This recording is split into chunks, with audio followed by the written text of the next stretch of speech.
Bien, como decía antes de iniciarse el tema musical, decidimos, vista la complejidad y los múltiples ángulos que tiene el tema fútbol, decidimos llamar a alguien que tiene la virtud de analizar la realidad desde múltiples ópticas por su formación. Entonces lo llamamos a nuestro amigo Eric Calcaño. Hola Eric, Claudio Angelini, quien te habla, Daniel Guerini, Juan Reginato, te saludamos. ¿Cómo andás? Muchísimas gracias, pero bueno, no sé si estaré a la altura de las preguntas. ¿Puedo repetir? No, pero en serio, esto requiere muchas veces analizarlo desde la multicomplejidad que tiene, digamos, ¿no? Entonces, queremos romper el hielo. A ver, Sí, se mezcla fútbol, patria, soberanía, memoria, historia. Hacemos una ensalada con todo eso. sí, así es efectivamente una ensalada, pero hay ensaladas que pueden ser ricas y a veces hasta deliciosas, también de las mezclas de los ingredientes que se agreguen en la receta pueden resultar platos extremadamente suculentos. En general, cuando la receta es monótona y solo tiene un ingrediente, por ejemplo, no sé, hombres occidentales blancos, suele ser medio sosa. En cambio que si le ponemos muchos colores, mucho mestizo, mucha mezcla, mucho negro, amarillo, muchos colores, entonces va tomando más complejidad el, eh, el plato que deseamos preparar. Totalmente. ¿Hola? Todo, plato que además me gustaría repetir. Hola, También. hola. Hola, hola. Sí, perdón, Hola. se cortó, hubo un microcorte, Eric. Ah, no, no, yo estoy acá. Bien, bien, seguimos. Bien. Entonces, digo que no solo la ensalada tiene que ser rica por la cantidad y la calidad de los ingredientes, sino que además uno tiene que tener ganas de volver a comerlo, de volver a consumirlo, de volver a vivirlo. Quizás como en el inicio del partido de ayer, cuando más que cantar se gritó el himno nacional a la cara de los piratas. Sí. Y entonces ya pusimos ahí 5 capas distintas de interpretación. La cuestión nacional, la cuestión de Malvinas, el hecho de que Inglaterra ha sido la metrópoli de Argentina durante tanto tiempo, las contradicciones que existen, por supuesto, entre los sentimientos, el asunto de la dependencia hacia una potencia extranjera, sea el Reino Unido o sea otra, y la cuestión del propio destino, personal, familiar, social, nacional, regional. Entonces, son todas esas cosas que se condensan en un mismo acto, que es lo que le hace dar relevancia y que a nosotros nos implica, nos desafía, a nosotras, a los bengalíes, a los escoceses, a los galeses, a los irlandeses, en fin, a todos los pueblos oprimidos por el Reino Unido, que son un montón. Así que hinchada tenemos, y eso vale mucho. Sí, sin duda, digo, qué generalizado es el daño que le han hecho a la humanidad, en definitiva, a lo largo de la historia. Y la última vez, hace muchos años, la última vez que fui al British Museum salí muy deprimido, porque vi todo lo que se habían afanado de todo lado.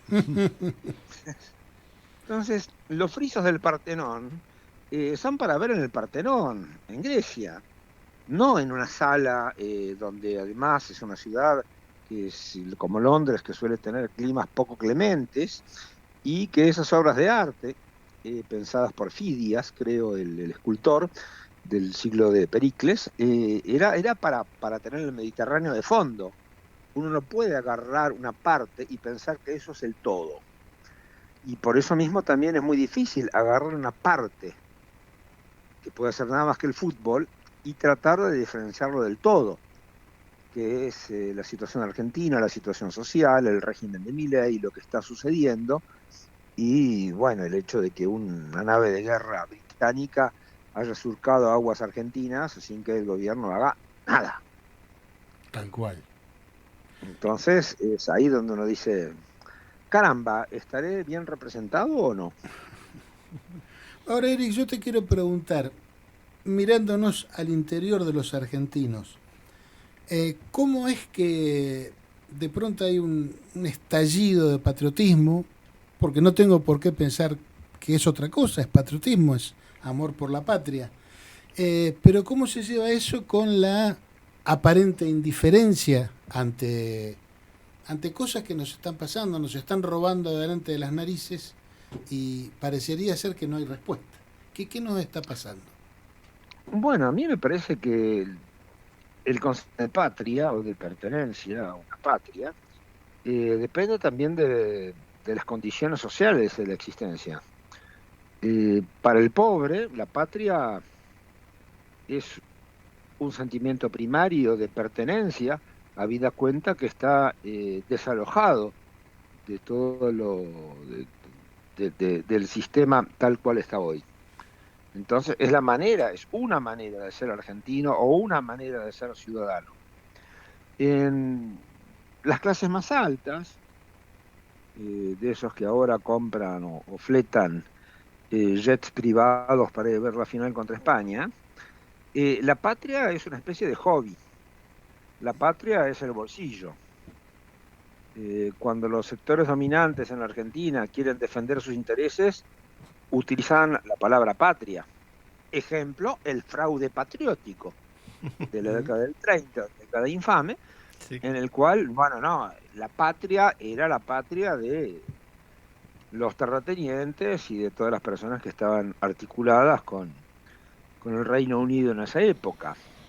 De ahí también hay diferencias acerca de la concepción de patria.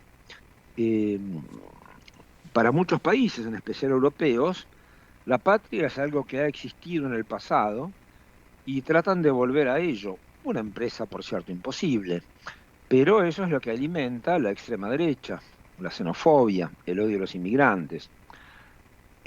Para los argentinos de bien, quiero decir, para los peronistas y más que los peronistas, por supuesto, pero para nosotros la patria es algo que está en el futuro, es algo que está por construir, es algo alegre, no es algo fúnebre, es un nacimiento, no es un velorio. Jauretche definía justamente que nuestra idea de nación es la idea del hijo, la hija, el que está por venir, y no la visita al cementerio del bisabuelo. Entonces, esa patria en construcción quizás también sea una de las claves para entender a la Argentina. Nunca vamos a llegar a hacerlo, pero siempre vamos a intentarlo, porque en la mesa argentina siempre tiene que haber una silla vacía para quien quiera venir a sentarse a compartir con nosotros. Entonces, esta cuestión de solidaridad entre las generaciones, de tipos que entre sí no tienen nada que ver. ¿Qué tiene que ver un jugador de fútbol que juega en el Manchester United con veintitantos años, con un excombatiente de Malvinas que ya ronda los 70, y sin embargo, esos pendejos insolentes ayer desplegaron una bandera que decía: las Malvinas son argentinas.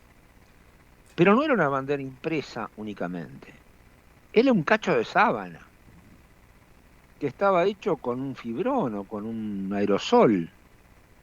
Así la precariedad de los medios que tenemos para defender nuestro país.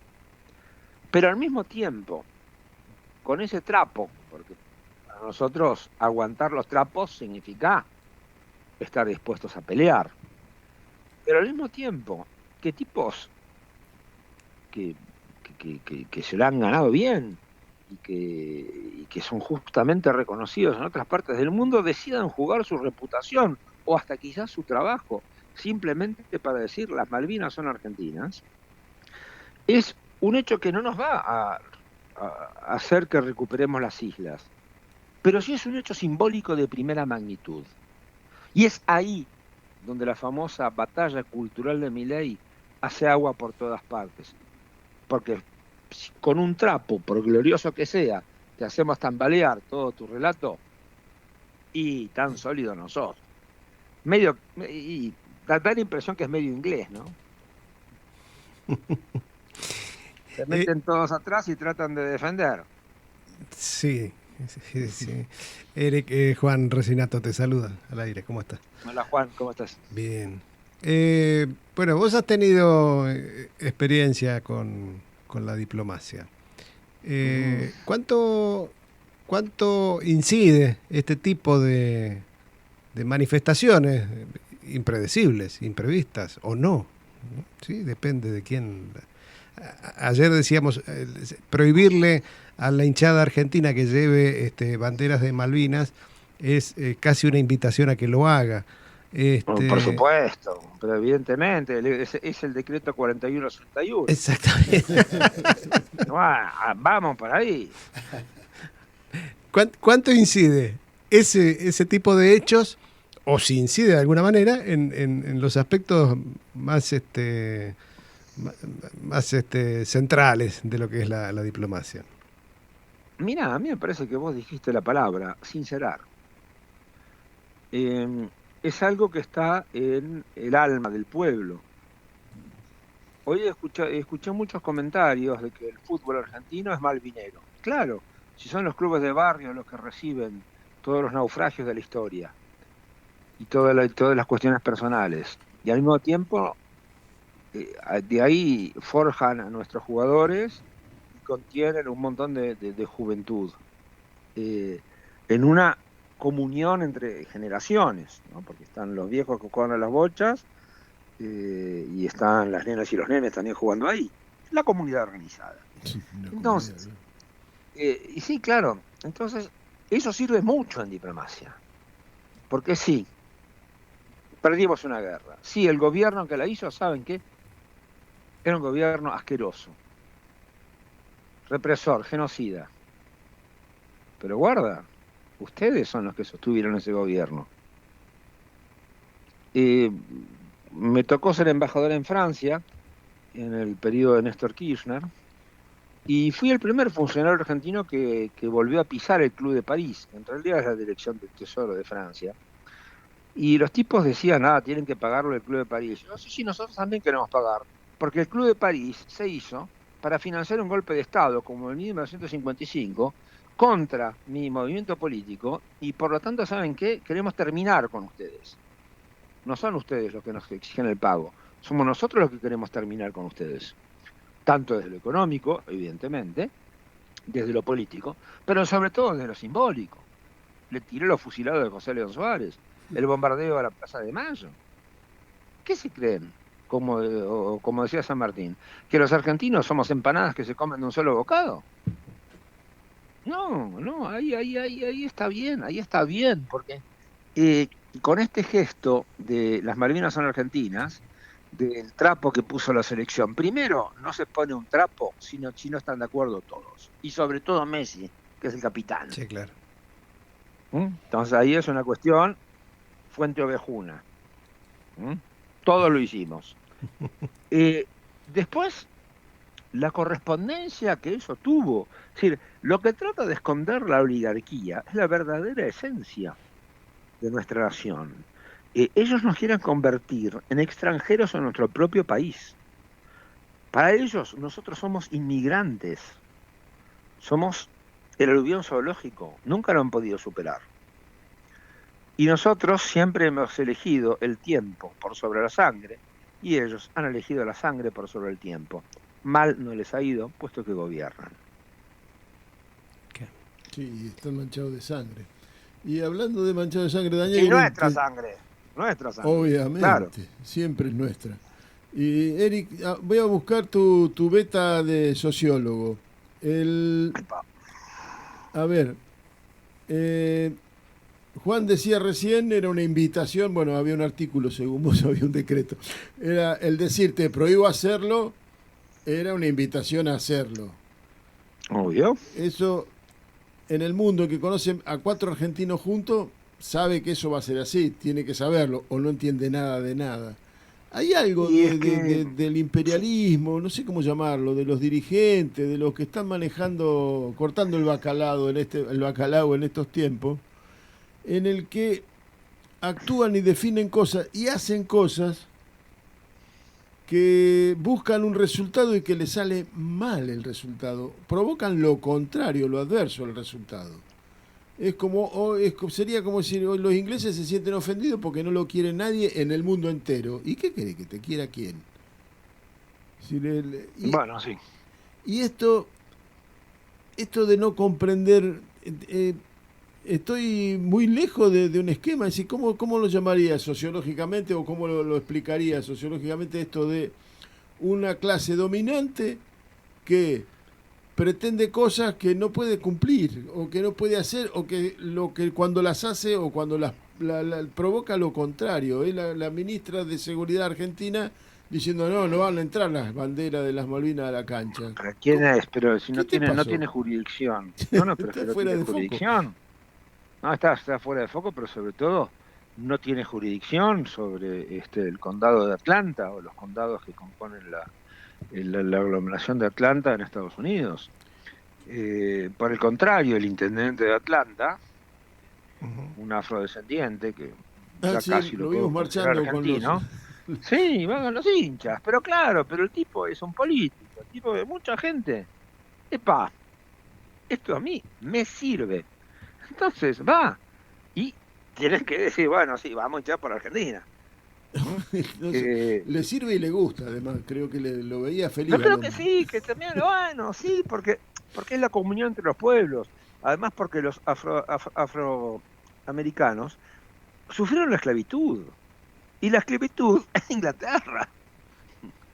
Los 12 millones de personas que fueron transportadas involuntariamente durante el tráfico de esclavos, bueno, Inglaterra era los grandes mercaderes. En China también nos quieren. Y nos quieren por Malvinas, porque nosotros peleamos contra los ingleses. Porque los chinos tuvieron decenas de millones de muertos. En la escala de odio de los chinos, primero viene el Reino Unido, después Estados Unidos. Pero nunca se olvidan de los que los ayudaron.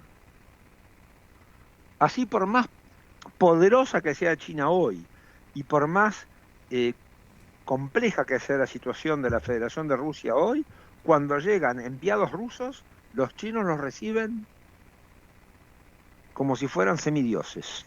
¿Por qué? Porque los rusos los ayudaron a hacer la independencia y a hacer la revolución. Ah, caramba, independencia, revolución.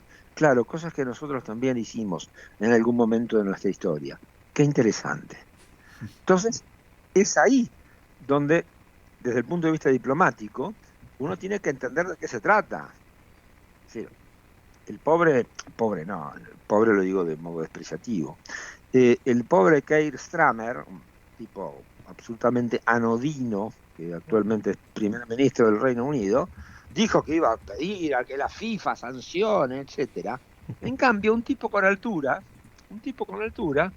te dice, lo que pasa en la cancha queda en la cancha.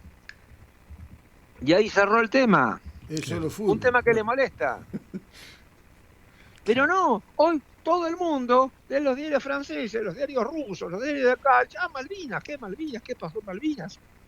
Pasó esto, pasó lo otro, y la Thatcher, etcétera. Lo que pasa es que los países imperialistas primero explotan a sus propios sectores trabajadores, al mismo tiempo que explotan a otros países. Y eso es lo que hizo Thatcher, liquidando a los mineros, por ejemplo, o liquidando todo lo que tenía de bueno el Estado inglés, como el Estado de bienestar, la seguridad social, las empresas públicas, que ahora tienen que volver a renacionalizar, como el ferrocarril, porque no funcionó, simplemente fue un esquema de negocios. No busquemos tanto tampoco en el régimen de Milei decisiones ideológicas, porque las decisiones que toman la toman en base a los porcentajes y a las comisiones que pueden cobrar, aunque eso signifique quebrar a la Argentina. Pero como es Estados Unidos, como es el Reino Unido o como es Israel, no. tienen razón, pero una razón casi metafísica.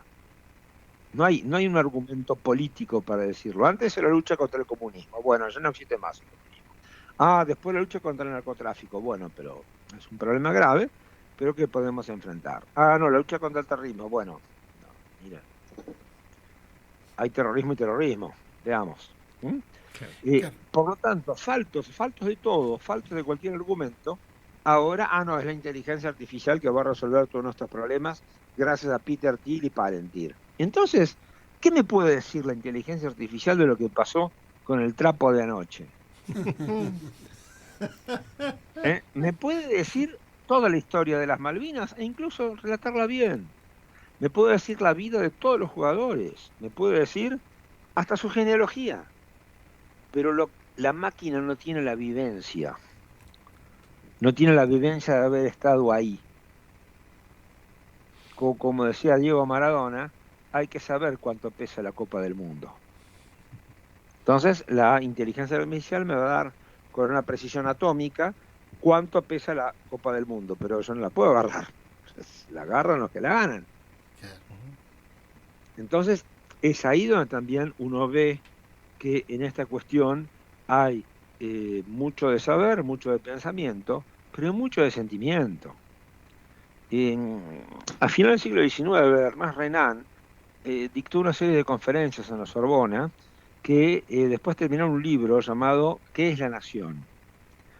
Y ahí en el libro, estamos en una época positivista, Renan descarta toda identidad nacional que pudiera basarse sobre una raza, una etnia diríamos hoy, sobre un credo religioso, sobre un color de piel, incluso sobre una identidad política. Renan, en ¿Qué es una nación?, dice que la nación es un plebiscito cotidiano, en el cual uno tiene que votar todos los días, y que es parte y que comparte una serie de recuerdos comunes, de realidades presentes, y ganas de hacer cosas grandes juntos en el futuro. Por lo tanto, debemos concluir que, acorde a la definición de Renan, la oligarquía argentina no es argentina. Porque su sueño de compartir grandes proyectos en el futuro es una offshore. Y el nuestro es que nadie tenga hambre. Entonces, claramente ahí hay una división, no una grieta, porque una grieta es un fenómeno geológico, ahí se despolitiza el asunto. Hay un conflicto que deberá resolverse políticamente, esperemos, pero que al día de hoy nosotros llevamos la parte perdidosa. Y de pronto lo que está diciendo Eric es lo que explica finalmente la compulsión por fugar divisas al exterior que tiene la clase dominante argentina. Siempre la tuvo. Es algo sorprendente. Incluso cuando dominan el país a sangre y fuego, como en la época de Mitre o durante la dictadura, siempre quieren tener los capitales afuera. Ellos se ven como los administradores coloniales de una potencia superior que los va a proteger. Y es precisamente el combate que lleva adelante todo el movimiento nacional o todas las expresiones que reflejan el antiimperialismo. Porque no es un... Si la oligarquía no fuese violenta, sería la derecha nacional. Pero la oligarquía necesita la violencia para imponerse.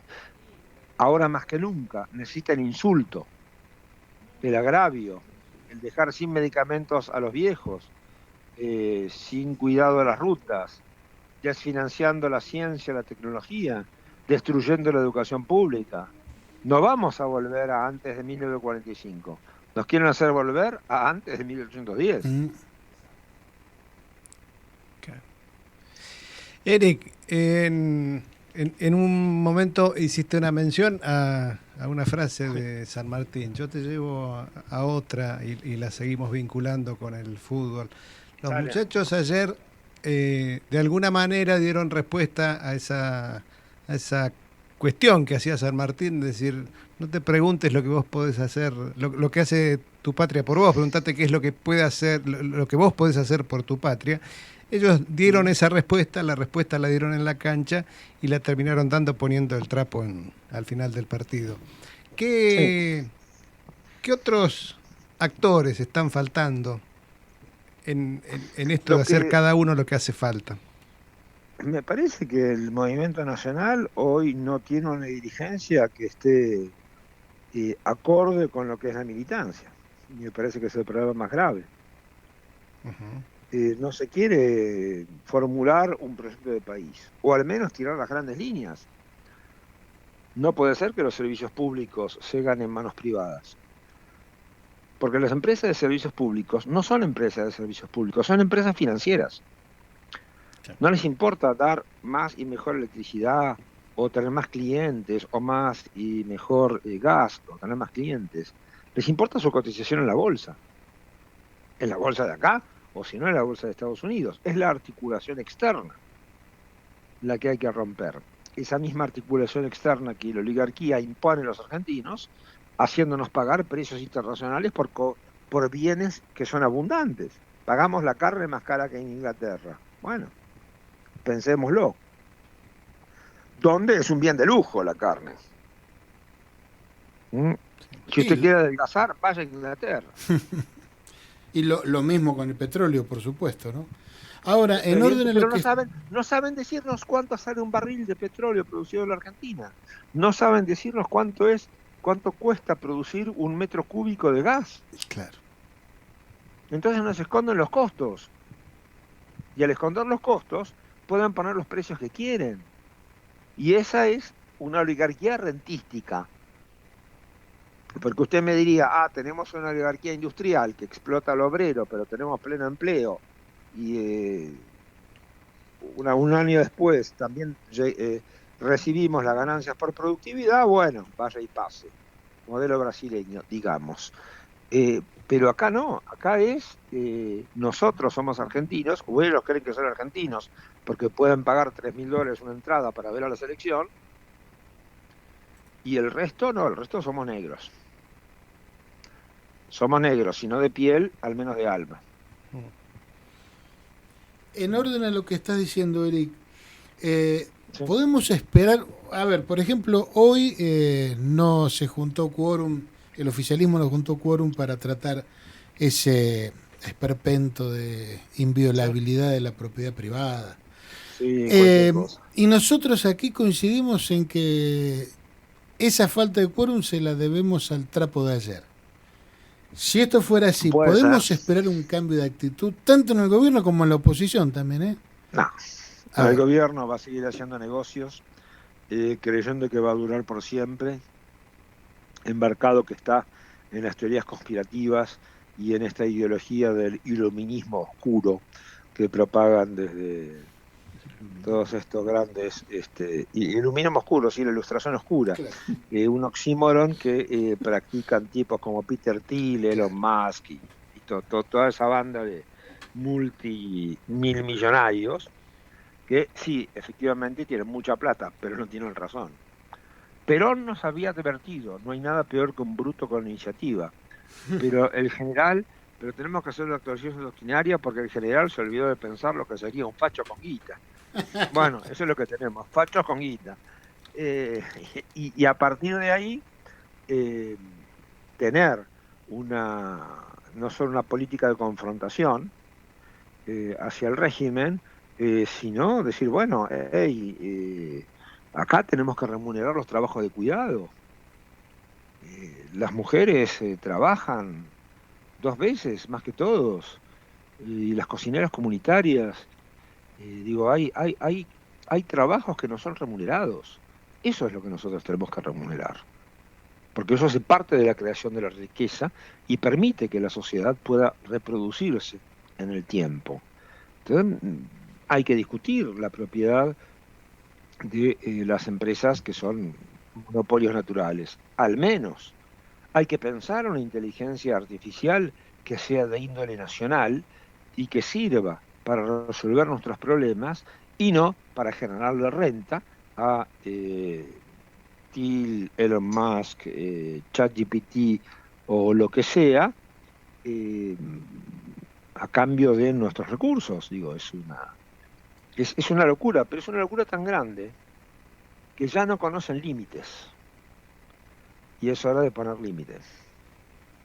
La Eso pregunta es, Eric, todo ¿cómo está ahí. hacemos? Bueno, en este millón de radio lo estamos haciendo. Los muchachos ayer salieron a bancar los trapos. Salieron a bancar el trapo. Exacto. Y esperemos que el domingo no solo digamos que las Malvinas son argentinas, sino que Gibraltar es español. Claro. Y entonces ahí le metemos una cuña a los gallegos. ¡Epa! Te vas a pelear con tipos que te reivindican, que te corren por el lado nacional. Vos sabés que antes de empezar la entrevista dijimos exactamente lo mismo, exactamente. En definitiva somos dos víctimas, si vos querés, del colonialismo, de la usurpación. Bueno, sí. Ahí en Bangladesh No. hay 170 millones. En Bangladesh hay 170 millones de habitantes. Bangladesh debe tener más hinchas de Argentina que argentinos hay. Sí. ¿Cómo no hacemos un acuerdo con esa gente? Claro. Pero además nosotros hablamos indoeuropeo, hablamos dialectos que se fueron modificando a través de las épocas y que los españoles, con esa horrible conquista, no hay que olvidarlo, y con el genocidio que hicieron de los pueblos originarios, bueno, nosotros hablamos indoeuropeo, algo muy derivado, pero hay palabras muy similares. Joy en bengalí es alegría, por ejemplo.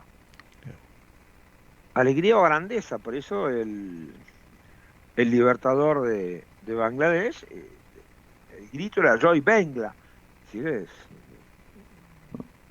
Bangladesh grande, Bangladesh feliz, ¿no? Porque ya entramos en las cuestiones donde la grandeza y la felicidad dejan de ser palabras distintas y a encontrarse en lo mismo. Es como si nosotros dijéramos dignidad nacional y felicidad popular, o felicidad del pueblo y grandeza de la nación. Bueno, es también estas cuestiones semánticas, y el régimen de Milei y el señor presidente ayer pudo asistir a lo que es una derrota en su batalla cultural.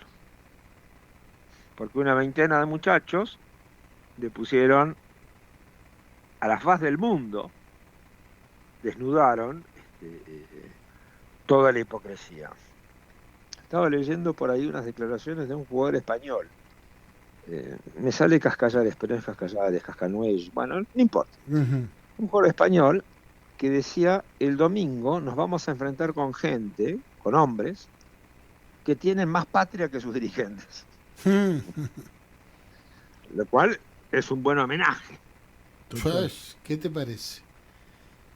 Porque como Entonces, vos decís, un síntoma de derrota de la batalla cultural es los 20 chicos con el trapo, pero también son los 10 millones de argentinos que salieron en toda la patria a festejar y con la consigna: las Malvinas son argentinas. bueno, pero es que Malvinas, es que el dibujante Miguel Repiso, tiene una consigna que a mí me parece muy buena. Él no dice tanto las Malvinas son argentinas. Él dice las Malvinas es Argentina. Entonces es ahí donde, de nuevo volvemos a los naufragios de la historia, donde es el pueblo el que recibe eso. El fútbol argentino es malvinero. Sí, No así la pueblo, sociedad Malvinas. rural. No la sociedad rural, no la unión industrial. Y como decía Perón, no era ni unión ni industrial ni argentina. Entonces, no la asociación de empresarios, sin duda no la AmCham, la Cámara de Comercio Argentino-Norteamericana. Nos están más allá del sufrimiento y de la alegría. Estos muchachos nos están dejando entrever la grandeza. La patria, decía Horacio González, es ese peligro que nos gusta. Qué bueno. ese peligro que nos gusta, ¿no? Y siempre hay situaciones de peligro en la vida de una persona, por convicciones políticas, por inclinaciones amorosas. ¿Qué pasa si estoy enamorado de alguien y no me da bola? Pero sin embargo no está impedido a correr ese peligro del rechazo, porque lo que está en juego es mucho más importante. Y es a partir de ese destello, de ese centro de Messi con la pierna derecha, que en un artículo de un diario inglés, porque anoche me puedo acostar a las 4 de la mañana cuando se me bajó la adrenalina, y entonces me dediqué a leer, obviamente, con sumo placer, lástima que no tenía un whisky en la mano, y me dediqué a leer los diarios ingleses. Por supuesto, los diarios más berretas, capotean en todos los tonos, derrogantes, bueno, pero hay gente que no cuenta. Pero el Guardian, que es un diario, sería un página 2 de serio, digamos, no, con todo amor y con todo respeto, por supuesto, gracias. Hay un artículo de un periodista deportivo inglés que dice que cuando vio la maniobra de Messi ya sabía que terminaba en gol. Y que la pelota de Messi tirada con la pierna derecha volaba tan despacio en el aire que solo podía ser gol. Y entonces el tipo relata cómo, desde que Messi se sale de los dos marcadores que tienen, sí, se corre para la línea de fondo, como marca el manual, y tira el centro atrás, pero el centro atrás a la cabeza de Paredes, a la cabeza de Lautaro. De Paredes, no, de Martínez, de Lautaro. A la cabeza de Lautaro, bueno, hay que tener algo en la cabeza también, ¿no? Sí, porque se acomoda, Lautaro da un paso adelante, se acomoda. Bueno, pero un tipo de 1,74 marcado por tipos que le sacaba una cabeza. El arquero que no sale, gravísimo error. Esas pelotas son del arquero, lo sabemos todos, pero lo sabemos todos desde chicos, desde que aprendemos a leer y escribir. Esas pelotas tienen que ser del arquero. El tipo se queda y Lautaro cabecea, pero con una tranquilidad pasmosa. No, nosotros, claro, estamos ya pegados al techo, obviamente. Pero la descripción del periodista diciendo cómo a medida que él veía que la pelota, él decía, ya está, gol de Argentina. Claro. Es imposible que no sea gol. Bueno, y es así donde me parece que también tenemos que nosotros mismos utilizar este espaldarazo que nos dan los muchachos para hacer lo que ellos quieren, que es que nosotros tengamos más confianza en nosotros, que hemos sido capaces de realizar grandes cosas en el pasado y que podemos realizar grandes cosas en el futuro. Es eso la solidaridad entre las generaciones, la base de una nación, según el amigo Renan. Por eso la educación, por eso la ciencia y técnica, por eso la salud. Me van a hacer hablar bien de Sarmiento y no quiero. No, y me parece, Eric, y ya para terminar, porque no queremos abusar de tu tiempo, por favor. Pero me parece que es un ejemplo que nuestra dirigencia política debería adoptar, es decir, esto de dejar los egos a un lado, jugar en función de equipo, ¿no es cierto? Y sí, y saber remontar resultados.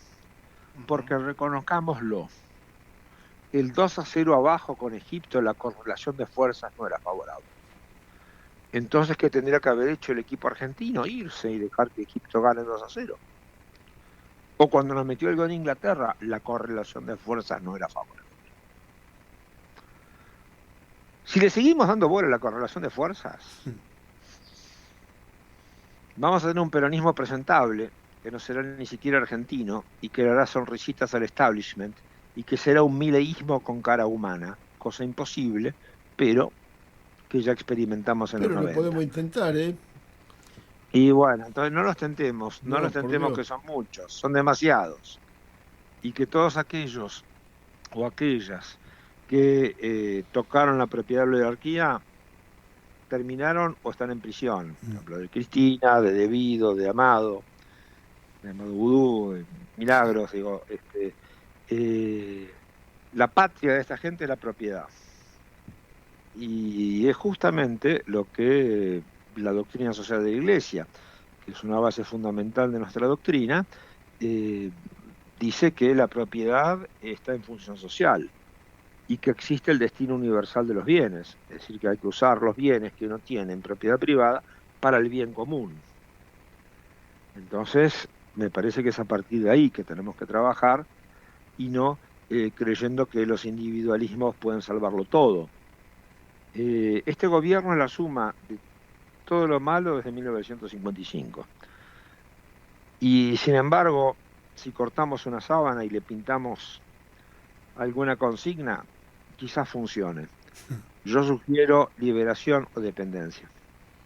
Y bien, compraremos sábanas entonces, Eric. De los hoteles que nos alojan, rompamos la sábana y pintemos carteles. Eric, la verdad, aplaudo de pie, especialmente esta última parte. Por Aplaudo favor, de pie. gracias a ustedes. No, por favor, a ustedes. Hay muchísimas cosas que militar, muchísimas cosas que hacer. Yo creo que como pocas veces en la historia del movimiento nacional tenemos una militancia preparada, dispuesta a todo, a atenderlo a Billingham, apenas toca la pelota, así te pego. ¿Sabes por qué te pego? Porque sos argentino, yo soy argentino y vos sos pirata, tomá, vení, acercate. Ni una vez tiró el arco ese tipo. ¿Y qué es paso?